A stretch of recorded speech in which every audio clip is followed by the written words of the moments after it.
بسم اللہ الرحمن الرحیم الحمد للہ رب العالمین والصلاة والسلام علی سید المرسلین محمد وعلی آلہ واصحابہ وزوجاتہ وذریاتہ ومن تبعہم بإحسان الی یوم الدین وبعد۔ ناظرین السلام علیکم ورحمۃ اللہ وبرکاتہ۔ قال الامام البخاری رحمہ اللہ حدثنا عبید اللہ بن موسیٰ عن اسرائیل عن ابی اسحاق عن البراء قال آخر آیت نزلت خاتمۃ سورۃ النساء یستفتونک قل اللہ یفتیکم فی الکلالہ۔ حدیث نمبر 6744۔ براء ابن عازب روایت کرتے ہیں کہ میراث کی آخری آیت سورہ نساء کے بالکل آخر میں اتری ہے۔ آپ سے فتویٰ پوچھتے ہیں، کہہ دو کہ اللہ تعالیٰ تمہیں کلالہ کے بارے میں فتویٰ دیتا ہے۔ یہ میراث کے سلسلے کی آیت ہے اور کلالہ کے بارے میں بھی بات گزر چکی ہے کہ آدمی ہے، اس کے اوپر یعنی اس کا باپ نہیں ہے، اس کے نیچے اس کی اولاد نہیں ہے۔ باب ابنی ام احدہما اخ للام والآخر زوج۔ اگر کوئی عورت مر جائے اور اپنے دو چچا زاد بھائی چھوڑ جائے، ایک تو ان میں سے اس کا خیافی بھائی ہو، دوسرا اس کا خاوند ہو یعنی شوہر ہو۔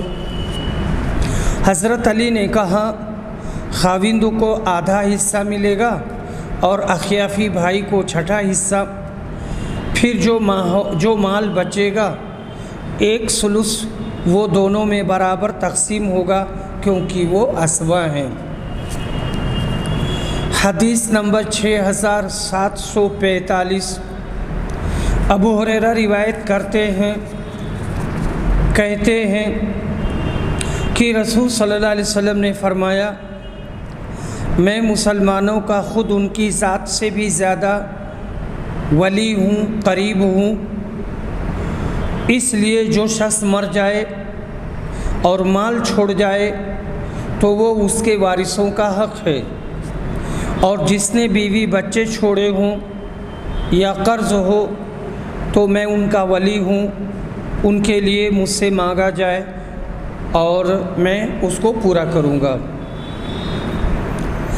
حدیث نمبر 6746۔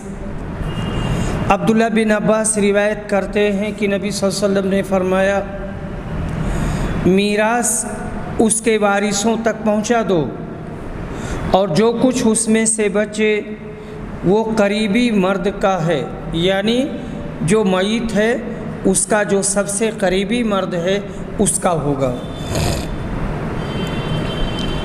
یعنی یہاں پر جو عبارت آئی ہے فَلِأَوْلَى رَجُلٍ ذَكَرٍ، جب سب سے قریبی مذکر ہے اس کو وہ ملے گا۔ باب ذوی الارحام، ذوی الارحام کا بیان، یعنی رشتہ داروں کے بیان میں جو نہ اسبا ہیں نہ ذوی الفروض ہیں، جیسے ماموں، خالہ، نانا، نواسہ، بھانجا وغیرہ۔ حدیث نمبر 6747۔ سعید بن جبیر روایت کرتے ہیں، ان سے عبداللہ بن عباس نے بتایا، روایت کیا کہ اللہ کے فرمان وَلِكُلٍّ جَعَلْنَا مَوَالِيَ اور وَالَّذِينَ عَقَدَتْ أَيْمَانُكُمْ کے متعلق کہ مہاجرین جب مدینہ آئے تو ذوی الارحام کے علاوہ انصار و مہاجرین بھی ایک دوسرے کی وراثت پاتے تھے، اس بھائی چارگی کی وجہ سے جو نبی اکرم نے ان کے درمیان کرائی تھی۔ پھر جب آیت جعلنا موالیہ نازل ہوئی تو فرمایا کہ اس نے والذین عقدت ایمانکم کو منسوخ کر دیا، یعنی عہد و معاہدہ کے ذریعہ ایک دوسرے کے جو وارث ہوا کرتے تھے اور کچھ ملا کرتا تھا وہ سب ختم ہو گیا۔ باب میراث الملاعنہ، لیان کرنے والی عورت اپنے بچے کی وارث ہوگی، لیکن اس کا خاوند بچے کے مال کا وارث نہیں ہوگا۔ حدیث نمبر 6748 عبداللہ بن عمر روایت کرتے ہیں کہ ایک شخص نے اپنی بیوی سے نبی کریم صلی اللہ علیہ وسلم کے زمانے میں لعان کیا اور اس کے بچے کو اپنا بچہ ماننے سے انکار کر دیا، تو نبی اکرم نے دونوں کے درمیان جدائی کرا دی اور بچہ عورت کو دے دیا۔ باب الولد للفراش حرۃ کانت او اما، بچہ اسی کا کہلائے گا جس کی بیوی یا لونڈی سے وہ پیدا ہوا ہو۔ حدیث نمبر 6749 عائشہ رضی اللہ عنہا روایت کرتی ہیں کہ عتبہ اپنے بھائی سعد کو وصیت کر گیا تھا کہ زمعہ کی کنیز کا لڑکا میرا ہے اور اسے اپنی پرورش میں لے لینا۔ فتح مکہ کے سال حضرت سعد نے اسے لینا چاہا اور کہا کہ میرے بھائی کا لڑکا ہے، اور اس نے مجھے اس کے بارے میں وصیت کی تھی۔ اس پر عبد بن زمعہ کھڑے ہوئے اور کہا کہ یہ میرا بھائی ہے اور میرے باپ کی لونڈی کا لڑکا ہے، اس کے بستر پر پیدا ہوا ہے۔ آخر یہ دونوں یہ معاملہ رسول اکرم کے پاس لے گئے۔ نبی اکرم نے فرمایا، عبد بن زمعہ یہ تمہارے پاس رہے گا، لڑکا بستر والے کا حق ہے اور زانی کے حصہ میں پتھر ہیں۔ پھر سودا بنت زمعہ سے کہا، اس لڑکے سے پردہ کیا کرو، کیونکہ عتبہ کے ساتھ اس کی شباہت آپ نے دیکھ لی تھی۔ چنانچہ پھر اس لڑکے نے ام المومنین کو اپنی وفات تک نہیں دیکھا۔ حدیث نمبر 6750 ابو ہریرہ رضی اللہ عنہ روایت کرتے ہیں کہ نبی صلی اللہ علیہ وسلم نے فرمایا، لڑکا بستر والے کا حق ہوتا ہے، یعنی جہاں پیدا ہوا ہے وہ لڑکا اسی کا ہوگا۔ باب الولاء لمن اعتق و میراث اللقیط، غلام لونڈی کا ترکہ وہی لے گا جو اسے آزاد کرے، اور جو لڑکا راستے میں پڑا ہوا ملے اس کا وارث کون ہوگا، اس کا بیان۔ حضرت عمر نے کہا، جو لڑکا پڑا ہوا ملے اور اس کے ماں باپ نامعلوم ہوں تو وہ آزاد ہوگا۔ حدیث نمبر 6751 عائشہ رضی اللہ عنہا روایت کرتی ہیں، کہتی ہیں کہ میں نے بریرہ کو خریدنا چاہا تو رسول اللہ صلی اللہ علیہ وسلم نے فرمایا، انہیں خرید لو، ولا تو اسی کے ساتھ قائم ہوتی ہے جو آزاد کر دے۔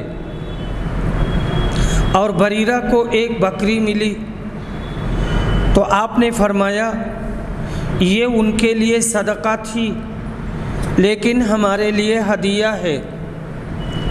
حکم نے بیان کیا کہ ان کے شوہر آزاد تھے۔ حکم کا قول مرسل منقول ہے۔ ابن عباس نے کہا کہ میں نے انہیں غلام دیکھا تھا، یعنی حضرت بریرہ کے شوہر آزاد نہیں تھے، غلام ہی تھے۔ حدیث نمبر 6752 عبداللہ بن عمر نبی صلی اللہ علیہ وسلم سے روایت کرتے ہیں، آپ نے فرمایا، ولا اسی کے ساتھ قائم ہوتی ہے جو آزاد کرے۔ باب میراث السائبہ، سائبہ وہ غلام یا لونڈی جسے مالک آزاد کر دے اور کہہ دے کہ تیری ولا کا حق کسی کو نہ ملے گا۔ یہ ماخوذ ہے اس سائبہ جانور سے جسے مشرکین اپنے بتوں کے نام پر چھوڑ دیا کرتے تھے۔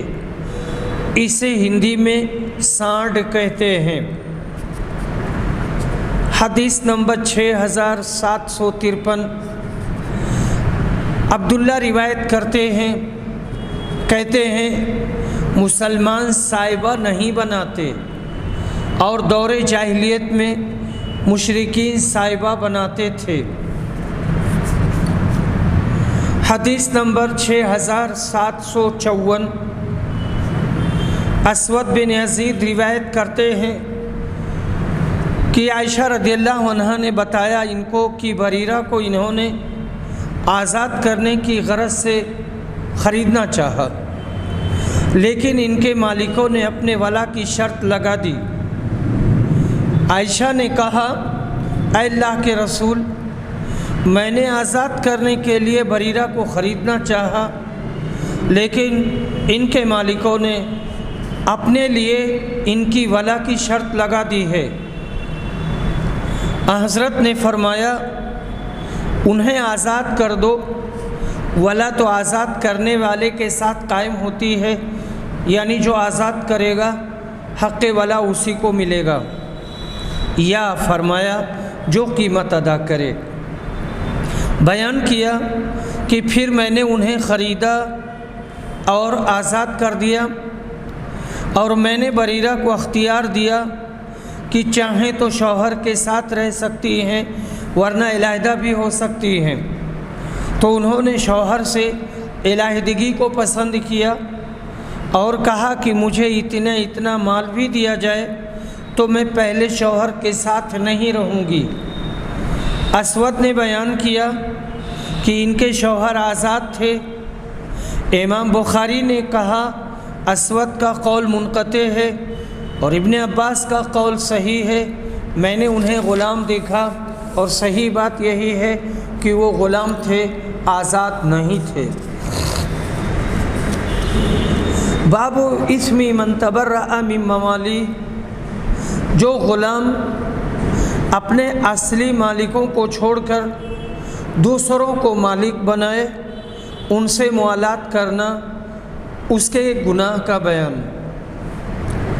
حدیث نمبر 6755 علی بن ابی طالب روایت کرتے ہیں کہ ہمارے پاس کوئی کتاب نہیں ہے جسے ہم پڑھتے ہیں یا جسے ہم پڑھیں سوائے اللہ کی کتاب قرآن کے، اور اس کے علاوہ یہ صحیفہ بھی ہے۔ بیان کیا کہ پھر وہ صحیفہ نکالا تو اس میں زخموں کے قصاص اور اونٹوں کی زکوٰۃ کے مسائل تھے۔ راوی نے بیان کیا کہ اس میں یہ بھی تھا کہ عیر سے سور تک مدینہ حرم ہے، جس نے اس دین میں کوئی نئی بات پیدا کی، ایجاد کی، یا نئی بات کرنے والے کو پناہ دی تو اس پر اللہ، فرشتوں اور انسانوں سب کی لعنت ہے، اور قیامت کے دن اس کا کوئی نیک عمل مقبول نہیں ہوگا۔ اور جس نے اپنے آقاؤں کی اجازت کے بغیر کسی قوم کی موالات اختیار کی تو اس پر اللہ، فرشتوں اور تمام لوگوں کی لعنت ہو، اور قیامت کے دن اس کا کوئی نیک عمل مقبول نہیں ہوگا۔ مسلمانوں کا ذمہ ایک ہے، قول و قرار، کسی کو پناہ دینا وغیرہ، اسے ذمہ کہتے ہیں۔ ایک ادنا مسلمان کے پناہ دینے کو بھی قائم رکھنے کی کوشش کی جائے گی۔ اس لیے جس نے کسی مسلمان کی دی ہوئی پناہ کو توڑا، اس پر اللہ کی، فرشتوں اور سب انسانوں کی لعنت ہے، قیامت کے دن اس کا کوئی نیک عمل قبول نہیں کیا جائے گا۔ حدیث نمبر 6756 عبداللہ بن عمر روایت کرتے ہیں کہ نبی صلی اللہ علیہ وسلم نے ولا کے تعلق کو بیچنے، اس کو ہبہ کرنے سے منع کیا ہے، یعنی جس نے غلام کو آزاد کیا تھا، اگر اس کا کوئی وارث نہیں ہے تو یہی اس کا وارث ہوگا، یہ اس کو یعنی اس حق کو نہ تو بیچ سکتا ہے اور نہ ہبہ کر سکتا ہے۔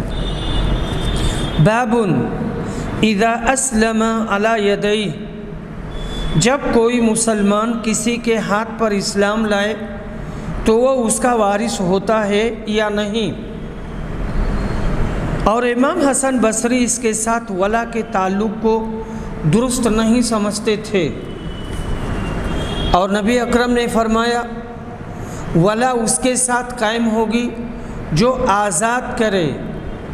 اور تمیم بن اوس داری سے منقول ہے، انہوں نے مرفوعاً روایت کیا کہ وہ زندگی اور موت دونوں حالتوں میں سب لوگوں سے زیادہ اس پر حق رکھتا ہے، لیکن اس حدیث کی صحت میں اختلاف ہے۔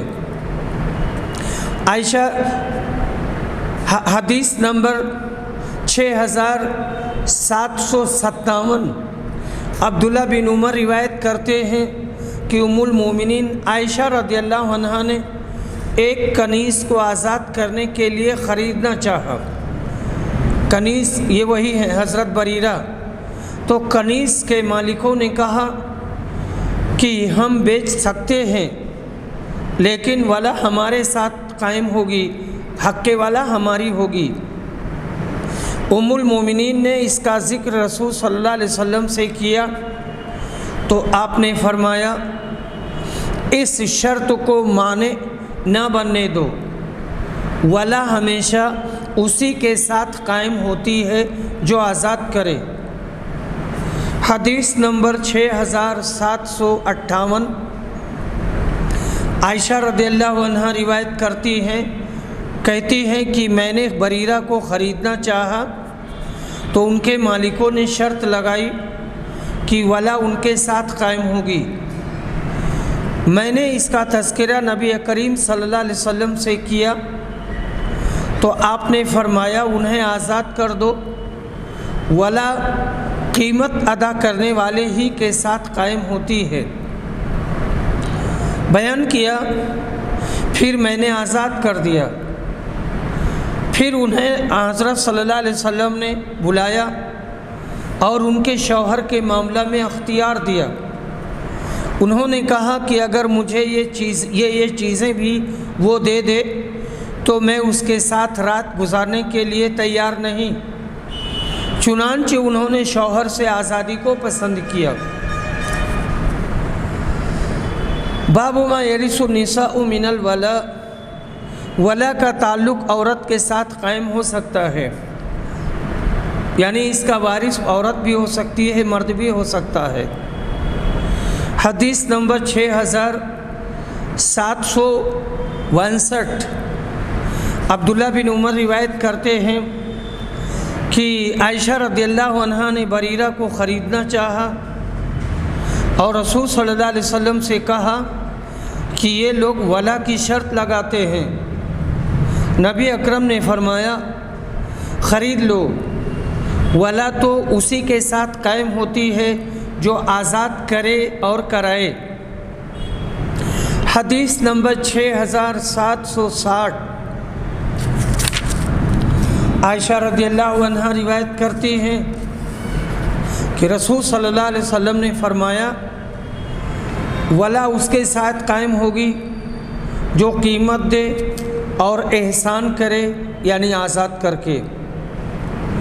باب مولی القوم من انفسهم وابن الاخت، جو شخص کسی قوم کا غلام ہو، آزاد کیا گیا اور اسی قوم میں شمار ہوگا، وہ اسی قوم میں شمار ہوگا، اسی طرح کسی قوم کا بھانجا بھی اسی قوم میں داخل ہوگا۔ حدیث نمبر 6761 انس بن مالک روایت کرتے ہیں کہ نبی صلی اللہ علیہ وسلم نے فرمایا کسی گھرانے کا غلام اسی کا ایک فرد ہوتا ہے۔ حدیث نمبر 6762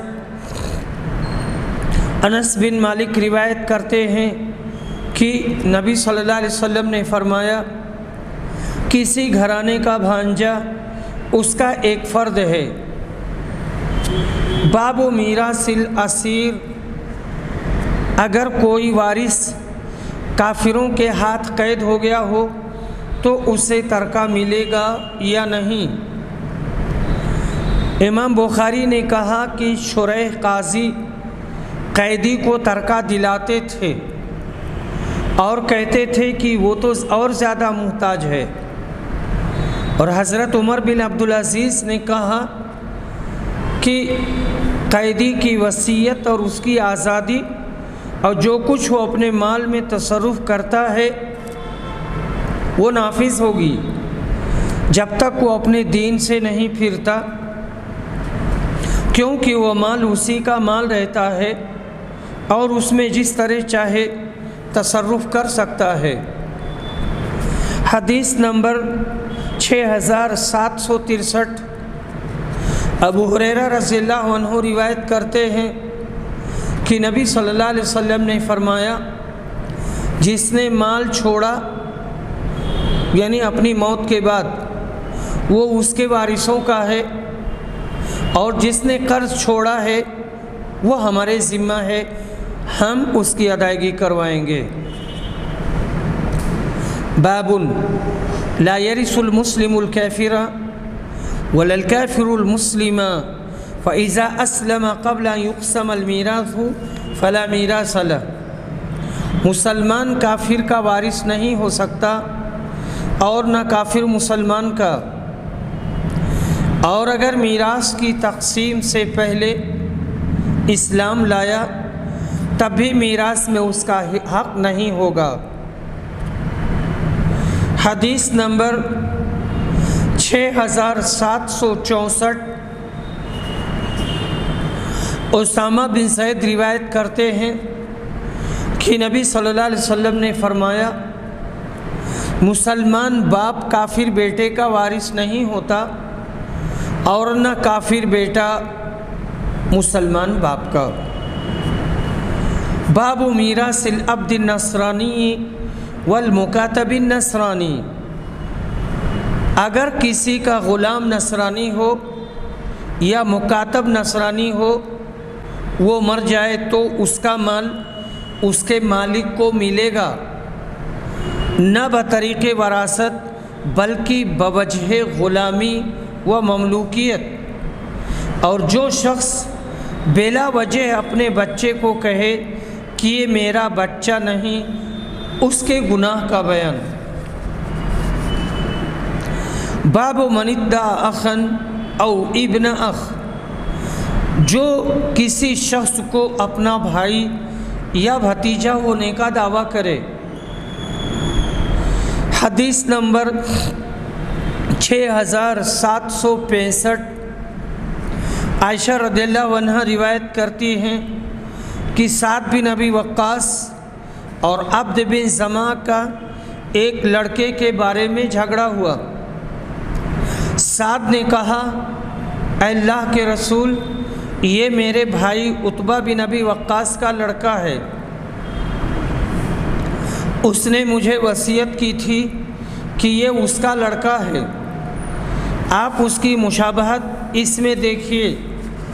عبد بن زمع نے کہا کہ میرا بھائی ہے، اے اللہ کے رسول، میرے والد کے بستر پر ان کی لونڈی سے پیدا ہوا ہے۔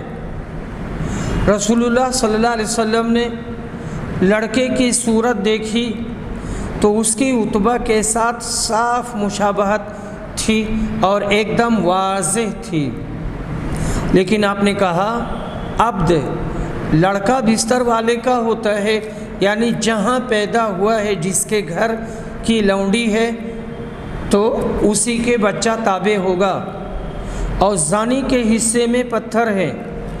اور اے سودا بنت زمع یعنی ام المومنین، اس لڑکے سے پردہ کیا کرو۔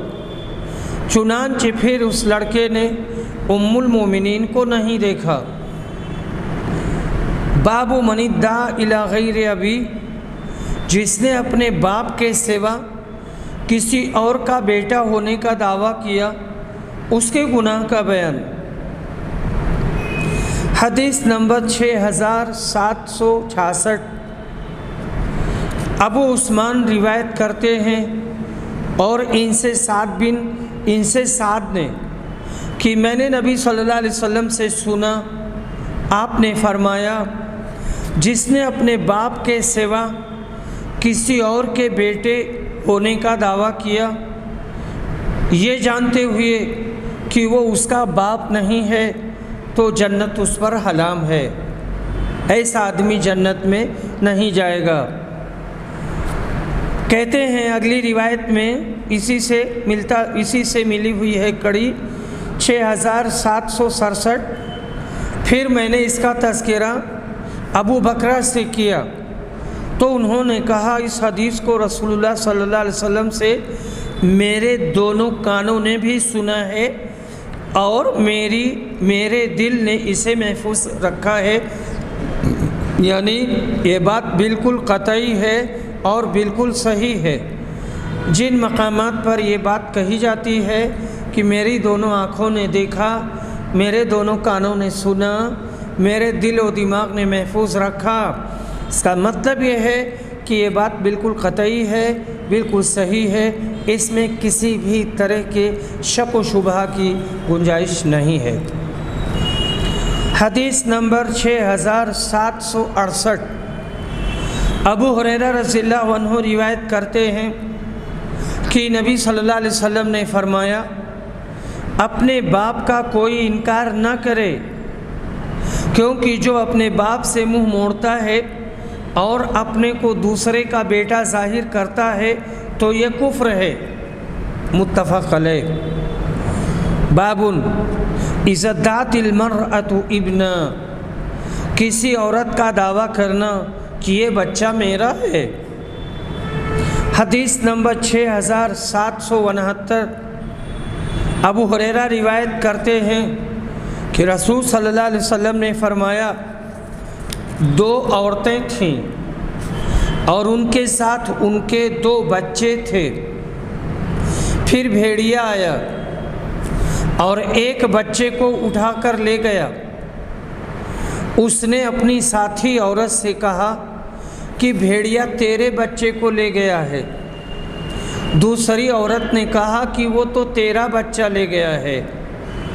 وہ دونوں عورتیں اپنا مقدمہ داؤد علیہ السلام کے پاس لے گئیں تو آپ نے فیصلہ بڑی کے حق میں کر دیا۔ اب جیسے ان لوگوں نے اپنی باتیں پیش کی ہوں گی اور ان کے سامنے داؤد علیہ السلام کے سامنے جس طرح کے شواہد آئے ہوں گے اسی اعتبار سے انہوں نے فیصلہ دے دیا۔ وہ دونوں نکل کر سلیمان بن داؤد علیہ السلام کے پاس گئیں، یعنی داؤد علیہ السلام کے بیٹے حضرت سلیمان کے پاس، اور انہیں واقعہ کی اطلاع دی۔ سلیمان علیہ السلام نے کہا چھری لاؤ، میں لڑکے کے 2 ٹکڑے کر کے دونوں کو 1-1 دے دوں گا۔ اس پر چھوٹی بول اٹھی کہ ایسا نہ کیجیے، آپ پر اللہ رحم کرے، یہ بڑی ہی کا لڑکا ہے، لیکن آپ نے فیصلہ چھوٹی عورت کے حق میں کیا۔ ابو ہریرہ نے کہا واللہ میں نے سکین کا لفظ سب سے پہلی مرتبہ رسول صلی اللہ علیہ وسلم کی زبان سے اس دن سنا تھا، اور ہم اس کے لیے اپنے قبیلے میں مدیہ کا لفظ بولتے تھے۔ ابو ہریرہ کے قبیلہ میں چھری کے لیے سکین کا لفظ استعمال نہیں ہوتا تھا۔ حضرت سلیمان علیہ السلام کا فیصلہ تقاضۂ فطرت کے مطابق تھا۔ بچہ در حقیقت چھوٹی ہی کا تھا، تبھی اس کے خون نے جوش مارا اور اس نے یہ گوارا نہیں کیا کہ اس کے بچے کے 2 ٹکڑے کر دیے جائیں۔ باب القائف، قیافہ شناس کا بیان۔ حدیث نمبر 6770 عائشہ رضی اللہ عنہا روایت کرتی ہیں کہ رسول صلی اللہ علیہ وسلم میرے ہاں ایک مرتبہ بہت خوش تشریف لائے، آپ کا چہرہ چمک رہا تھا۔ حضرت نے فرمایا تم نے نہیں دیکھا مجزز نے ابھی زید بن حارثہ اور اسامہ بن زید کے صرف پاؤں دیکھے اور کہا کہ یہ پاؤں ایک دوسرے سے تعلق رکھتے ہیں۔ تو یہاں پر یہ جو شخص تھا قیافہ شناس، اس نے جو بات کہی تو ایسی صورت میں آپ نے اس کی بات کو مان لیا، کیونکہ دونوں کے درمیان رنگ میں فرق تھا، ایک بہت گورے تھے اور ایک کالے تھے۔ حدیث نمبر 6771، عائشہ رضی اللہ عنہا روایت کرتی ہیں کہ ایک دن رسول صلی اللہ علیہ وسلم میرے ہاں تشریف لائے، آپ بہت خوش تھے اور فرمایا عائشہ تم نے دیکھا نہیں، یعنی تم نے جانا نہیں، مجزز آیا، اس نے اسامہ اور زید کو دیکھا، دونوں کے جسم پر ایک چادر تھی جس نے دونوں کے سروں کو ڈھانک لیا تھا اور ان کے صرف پاؤں کھلے ہوئے تھے، تو اس نے کہا کہ یہ پاؤں ایک دوسرے سے تعلق رکھتے ہیں۔ متفق علیہ۔ یہ شخص قیافہ شناس تھا، اس نے ان دونوں کے پیروں ہی سے پہچان لیا کہ یہ دونوں باپ بیٹے ہیں۔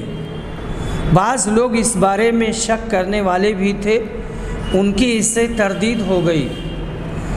آپ کو اس سے خوشی حاصل ہوئی۔ بعض دفعہ قیافہ شناس کا اندازہ بالکل صحیح ہوتا ہے۔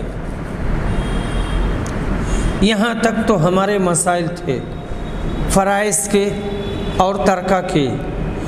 اب اس کے بعد میں ہماری جو نئی کتاب شروع ہوتی ہے، یعنی نیا چیپٹر، وہ ہے کتاب الحدود، حدود اور سزاؤں کا بیان۔ جرائم کی سزائیں جتنی ہی زیادہ سخت ہوں گی، وہ جرائم اتنے ہی زیادہ کم واقع ہوں گے، لیکن اگر مجرم تیز ترار ہے اور جو اس کا افسر ہے، داروغہ، پولیس، فلاں فلاں فلاں فلاں، یہ سب کے سب وہ سب ڈھیلے ڈھالے ہیں اور ان کی کوئی اچھی گرفت نہیں ہوتی ہے اور انہیں سزائیں نہیں دی جاتی ہیں، تو امن و امان نہیں قائم رہے گا، امن و امان ختم ہو جائے گا اور سماج یہ مجرمین کا اڈا بن جائے گا اور بدماشوں کا اکھاڑا بن جائے گا۔ یہاں مولانا داؤد راز رحمہ اللہ لکھتے ہیں، اس کے ذیل میں حافظ صاحب فرماتے ہیں، یعنی ابن حجر رحمہ اللہ، لفظ حدود حد کی جمع ہے، یہاں زنا کاری، شراب نوشی اور چوری وغیرہ کی حدیں بیان کی گئی ہیں۔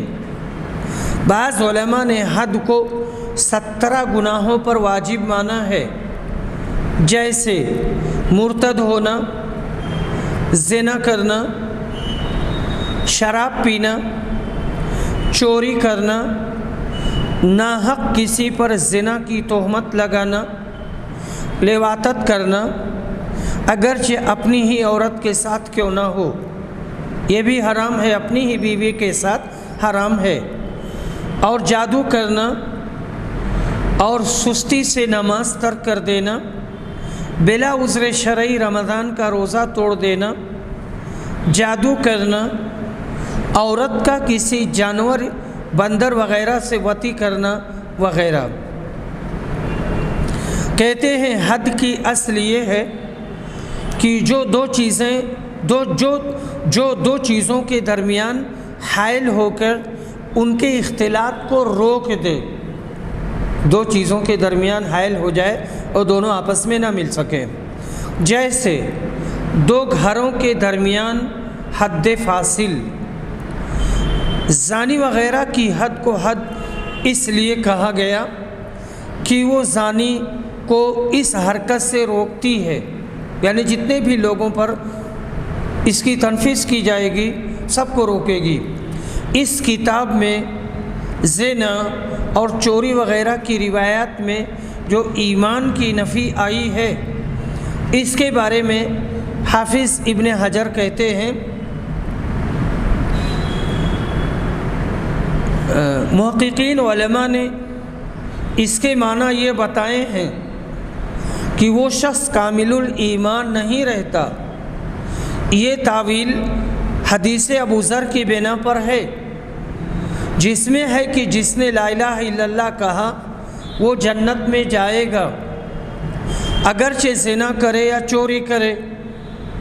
اور حدیث عبادہ میں زنا اور چوری کے بارے میں یوں ہے کہ جو شخص ان گناہوں کو کرے گا، اگر دنیا میں اس پر حد قائم ہو گئی تو وہ اس کے لیے کفارہ ہو جائے گی، ورنہ وہ اللہ کی مرضی پر ہے، چاہے معاف کر دے چاہے اسے عذاب دے۔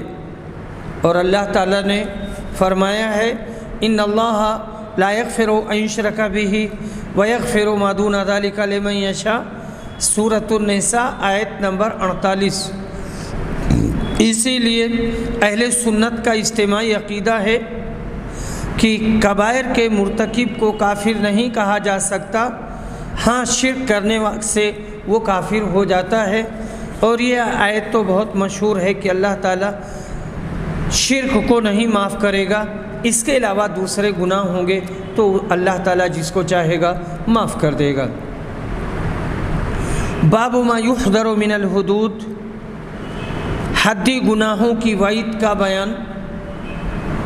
یہاں صرف امام بخاری رحمہ اللہ نے یہی باب منعقد کیا ہے اور اس کے تحت کوئی حدیث نہیں لائے ہیں۔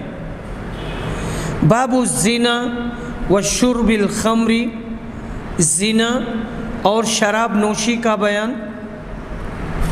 ابن عباس کہتے ہیں حالت زنا میں ایمان کا نور اٹھا لیا جاتا ہے۔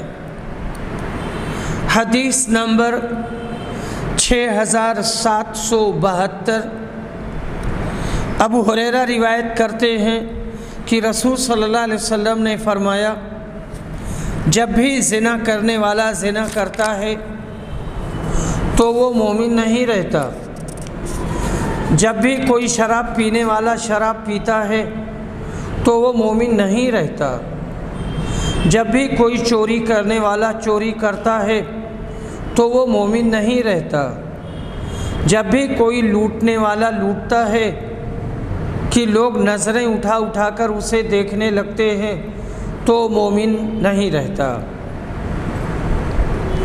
باب ما جاء فی ضرب شارب الخمر، شراب پینے والوں کو مارنے کے بیان میں، ان پر حد جاری کرنا اور ان کو مارنا۔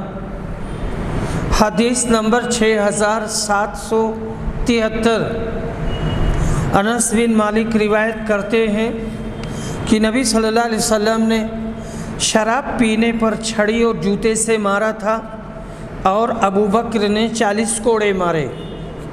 تو 40 کوڑا تو حد ہے ہی، 40 سے اوپر 80 تک ان کو مارا جا سکتا ہے، 40 تو یہ حد ہے، اس کے اوپر تعزیر ہے، حاکم کی ثوابدید پر یہ مبنی ہے۔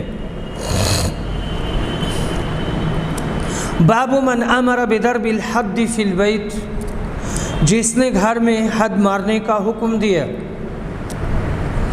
حدیث نمبر 6774، عقبہ بن حارث روایت کرتے ہیں کہ نعیمان یا ابن نعیمان کو شراب کے نشے میں لایا گیا تو رسول صلی اللہ علیہ وسلم نے گھر میں موجود لوگوں کو حکم دیا کہ انہیں ماریں، انہوں نے مارا۔ عقبہ کہتے ہیں میں بھی ان لوگوں میں تھا جنہوں نے اسے جوتوں سے مارا۔ شرابی کے لیے یہی سزا کافی ہے کہ سب اہل خانہ اسے ماریں، پھر بھی وہ باز نہ آئے تو اس کا معاملہ بہت سنگین بن جاتا ہے، لیکن حد اس کی حد ہو چکی ہے، یعنی 40 کوڑا اسے ماریں گے، اور وہ کوڑا بالکل اوسط ہوگا۔ کوڑا مارنے کا مقصد یہ نہیں ہے کہ اس کی پیٹھ لال ہو جائے اور 10-5 کوڑوں میں اس کے چمڑے ادھڑ جائیں۔ اس کے ضمیر کو، اس کے دل کو، اس کے دماغ کو بیدار کرنا ہے کہ دیکھو تم غلط کر رہے ہو اور پوری دنیا دیکھ رہی ہے، سب کے سامنے تمہیں سزا دی جا رہی ہے، اور بس۔ باب الضرب بالجرید والنعال، شراب میں چھڑی اور جوتوں سے مارنا۔ حدیث نمبر 6775، عقبہ بن حارث روایت کرتے ہیں کہ نبی صلی اللہ علیہ وسلم کے پاس نعیمان یا ابن نعیمان کو لایا گیا، وہ نشے میں تھا۔ آپ پر یہ ناگوار گزرا اور آپ نے گھر میں موجود لوگوں کو حکم دیا کہ انہیں ماریں۔ چنانچہ لوگوں نے انہیں لکڑی اور جوتوں سے مارا، اور میں بھی ان لوگوں میں تھا جنہوں نے اسے مارا تھا۔ حدیث نمبر 6776، انس بن مالک انصاری روایت کرتے ہیں کہ نبی صلی اللہ علیہ وسلم نے شراب پینے پر چھڑی اور جوتوں سے مارا تھا، اور ابو بکر نے 40 کوڑے لگوائے تھے۔ تو یہ حضرت ابو بکر نے جو 40 کوڑے لگوائے تھے، تو رسول صلی اللہ علیہ وسلم کی ہی یہ سنت رہی ہوگی۔ حدیث نمبر 6777، ابو ہریرہ رضی اللہ عنہ روایت کرتے ہیں کہ نبی صلی اللہ علیہ وسلم کے پاس ایک آدمی کو لایا گیا جو شراب پیے ہوئے تھا۔ آپ نے کہا اسے مارو۔ ابو ہریرہ نے بیان کیا کہ ہم میں بعض وہ تھے جنہوں نے اسے ہاتھ سے مارا، بعض نے جوتے سے مارا، اور بعض نے اپنے کپڑے سے مارا۔ جب مار چکے تو کسی نے کہا کہ اللہ تجھے رسوا کرے۔ آپ نے فرمایا، یعنی رسول اکرم صلی اللہ علیہ وسلم نے، اس طرح کے جملے نہ کہو، اس کے معاملہ میں شیطان کی مدد نہ کرو۔ معلوم ہوا کہ گنہگار کی مذمت میں حد سے آگے بڑھنا معیوب ہے۔ جب اسے سزا مل ہی رہی تھی تو اس کے بعد میں زبانی طور پر کچھ کہنا بالکل مناسب نہیں ہے۔ حدیث نمبر 6778، عمیر بن سعید نخعی روایت کرتے ہیں، کہتے ہیں میں نے علی بن ابی طالب سے سنا، انہوں نے کہا میں نہیں پسند کروں گا کہ حد میں کسی کو ایسی سزا دوں کہ وہ مر جائے اور پھر مجھے اس کا رنج ہو، سوائے شرابی کے کہ اگر یہ مر جائے تو میں اس کی دیت ادا کروں گا، کیونکہ رسول صلی اللہ علیہ وسلم نے اس کی کوئی حد مقرر نہیں کی تھی۔ متفق علیہ۔ حدیث نمبر 6789، صائب بن یزید روایت کرتے ہیں کہ رسول صلی اللہ علیہ وسلم اور ابو بکر اور پھر عمر کے ابتدائی دور خلافت میں شراب پینے والا ہمارے پاس لایا جاتا تو ہم اپنے ہاتھ، جوتے اور چادریں لے کر کھڑے ہو جاتے اور اسے مارتے۔ آخر عمر نے اپنے آخری دور خلافت میں شراب پینے والوں کو 40 کوڑے مارے، اور جب ان لوگوں نے مزید سرکشی کی اور فسق و فجور کیا تو 80 کوڑے مارے۔ بہرحال شارب خمر، شراب پینے والے کی حد 40 کوڑے ہے، اور اس سے آگے 80 تک یہ تعزیر ہے، اور حاکم وقت جیسے مصلحت ہو، جیسے حالات ہوں، جیسے معاشرہ ہو، جیسے ماحول ہو، اسی اعتبار سے 40 کے اوپر انہیں تعزیری سزا دے۔ باب ما یکرہ من لعن الشارب الخمر وانہ لیس بخارج من الملہ، شراب پینے والا اسلام سے نکل نہیں جاتا نہ اور اسے لعنت نہیں کرنی چاہیے۔ حدیث نمبر 6780، عمر بن خطاب روایت کرتے ہیں کہ نبی صلی اللہ علیہ وسلم کے زمانہ میں ایک شخص جس کا نام عبداللہ تھا اور حمار کے لقب سے پکارے جاتے تھے، وہ رسول صلی اللہ علیہ وسلم کو ہنساتے تھے اور رسول صلی اللہ علیہ وسلم نے انہیں شراب پینے پر مارا تھا، تو انہیں ایک دن لایا گیا اور آپ نے ان کے لیے حکم دیا اور انہیں مارا گیا۔ حاضرین میں ایک صاحب نے کہا اللہ اس پر لعنت کرے، کتنی مرتبہ لایا جا چکا ہے؟ تو نبی اکرم نے فرمایا اس پر لعنت نہ کرو، واللہ میں نے اس کے متعلق یہی جانا ہے کہ یہ اللہ اور اس کے رسول سے محبت کرتا ہے۔ شراب پینے والے مسلمان کو بھی آپ نے کس نظر محبت سے دیکھا، یہ اس حدیث سے ظاہر ہے۔ حدیث نمبر 6781، ابو ہریرہ رضی اللہ عنہ روایت کرتے ہیں کہ نبی اکرم کے پاس ایک شخص نشے میں لایا گیا تو آپ نے انہیں مارنے کا حکم دیا۔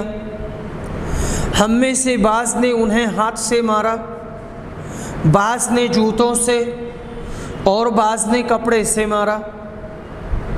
جب مار چکے تو ایک شخص نے کہا کیا ہو گیا اسے؟ اللہ اسے رسوا کرے۔ رسول اللہ صلی اللہ علیہ وسلم نے فرمایا اپنے بھائی کے خلاف شیطان کی مدد نہ کرو، یعنی اس طرح کی بات نہیں کہنی چاہیے۔ اللہ کی حد کو بخوشی برداشت کرنا ہی اس گنہگار کے مومن ہونے کی دلیل ہے، پس حد قائم کرنے کے بعد اس پر لعن طعن کرنا بالکل منع ہے۔ باب السارق حین یسرق، چور جب چوری کرتا ہے۔ حدیث نمبر 6782، عبداللہ بن عباس روایت کرتے ہیں کہ نبی صلی اللہ علیہ وسلم نے فرمایا جب زنا کرنے والا زنا کرتا ہے تو مومن نہیں رہتا، اور اسی طرح چور چوری کرتا ہے تو مومن نہیں رہتا۔ بعد میں سچی توبہ کرنے اور اسلامی حد قبول کرنے کے بعد اس میں ایمان لوٹ آتا ہے۔ باب لعن السارق اذا لم یسمى، چور کا نام لیے بغیر اس پر لعنت بھیجنا درست ہے۔ اسی کو کہا جاتا ہے لعن غیر معین۔ تو ایک ہے لعن معین، معین شخص پر لعنت بھیجنا یہ حرام ہے، اور لعن غیر معین پر لعنت بھیجنا یہ جائز ہے۔ حدیث نمبر 6783، ابو ہریرہ رضی اللہ عنہ روایت کرتے ہیں کہ نبی صلی اللہ علیہ وسلم نے فرمایا اللہ نے چور پر لعنت بھیجی کہ ایک انڈا چوراتا ہے اور اس پر اس کا ہاتھ کاٹا جاتا ہے، ایک رسی چوراتا ہے جس کی وجہ سے اس کا ہاتھ کاٹ لیا جاتا ہے۔ آمش نے کہا کہ لوگ خیال کرتے تھے کہ انڈے سے مراد لوہے کا انڈا ہے اور رسی سے مراد ایسی رسی سمجھتے تھے جو کئی درہم کی ہو۔ لوہے کے انڈے سے انڈے جیسا لوہا کا گولا مراد ہے جس کی قیمت کم سے کم 3 درہم ہو۔ یہ بات بھی کہی جاتی ہے کہ یہ ایک تشبیہ ہے اور مثال کے طور پر اسے بیان کیا گیا ہے، ورنہ معمولی سی معمولی چیز ہے تو اس پر ہاتھ نہیں کٹے گا۔ ایک انڈا، یہ چوری کی حد وہاں سے شروع نہیں ہوتی ہے، یا ایک رسی ہے تو چوری کی حد یہاں سے شروع نہیں ہوتی ہے۔ اسے تغلیظاً بیان کیا گیا ہے، یہ ہماری سمجھ میں جو بات آتی ہے وہ یہی ہے کہ تغلیظاً توبیخاً اسے بیان کیا گیا ہے۔ وآخر دعوانا الحمد للہ رب العالمین۔